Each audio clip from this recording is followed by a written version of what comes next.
Hi,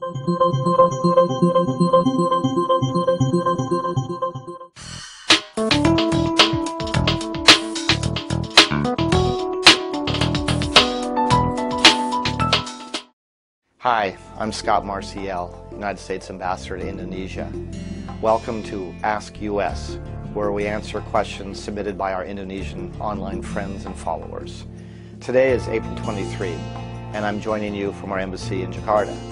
As many of you know, every April 22 is Earth Day in America and around the world. At the embassy, we're celebrating what we call Earth Month. We try to highlight programs to protect the environment throughout the entire month, rather than only on Earth Day. Environmental protection is one of the most important areas of cooperation with Indonesia. Now, let's get to your questions. First question I have from Surya Dinata. Why is the United States always telling other countries what to do? The state of the fuel problem in Indonesia is so because other countries are following the will of the United States on the issue of Iran that is causing soaring fuel prices. Why do you not feel guilty about this? Well, that's a pretty blunt question. Let me try to answer it in a couple ways. First, the United States has interests around the world, and so we try to work around the world with our partners, including countries like Indonesia, to try to address problems that we all face. And that's really our diplomatic process, not telling others what to do, but engaging in consultations. On the fuel prices, it's a big problem for everywhere, every country in the world pretty much, including the United States as well as Indonesia. It's caused by a variety of factors. Oil prices globally tend to go up and down.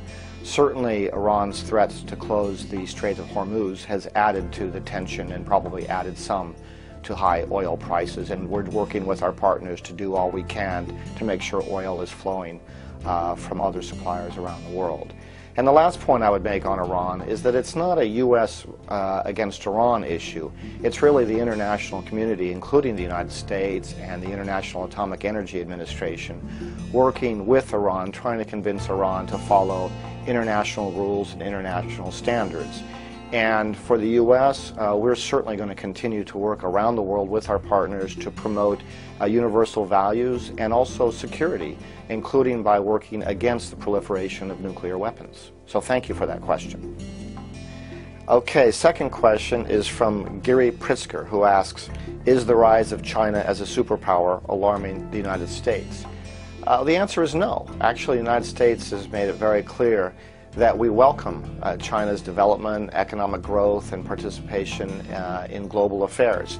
I think it's a good thing, and we, President Obama, Secretary Clinton, and others have made it clear, we think it's a good thing that China's economy is growing, millions of people have been lifted out of poverty, and China's playing an important role in the region and the world. So what we're trying to do is work closely to develop an even closer relationship with China, consult with China on many issues, and encourage China to play a positive and constructive role so that together the United States, China, and other countries can solve problems that we all face. So thank you. The next question we have is from Ferdi Jahabun, who wants to know whether education from elementary school through high school in the United States is truly free. Well, it is, in the sense that we don't have to pay anything to send our children to public school from age 5 through graduation from high school. Now, we do actually pay indirectly in the sense that we pay taxes, and it's our tax money that we pay to our local governments and our states that fund the public schools. But my children, for example, went to school in Virginia for several years, and I did not have to pay anything at all to the school. I only paid my taxes. Thank you. Question from Chaz Casper, who has a visa question. He said, I heard that I cannot get a visa because I have a Muslim name. Is that true? Absolutely not true. We do not discriminate in any way based on people's names, or certainly based on religion. That would violate not only our laws, but everything we believe in. So I'm pleased to say that, for example, with student visas last year, we approved 96% of applications from Indonesia, from people with all different names. So please don't worry about that for even a second. And a related question, in a way, from Muhammad Zulfan Zubaidi and Achiar Usair To, who asked about Islam in the United States. And I apologize if I didn't get your names quite right. Their questions are, can women wear headscarves in America? Are there mosques in America? Halal food, Islamic schools? The answer is yes to all of the above. In the United States, people can wear pretty much anything they want, as long as they're clothed. The U.S. government does not, under our Constitution, cannot interfere in any way with religion or religious practice. So the U.S. doesn't even regulate religion.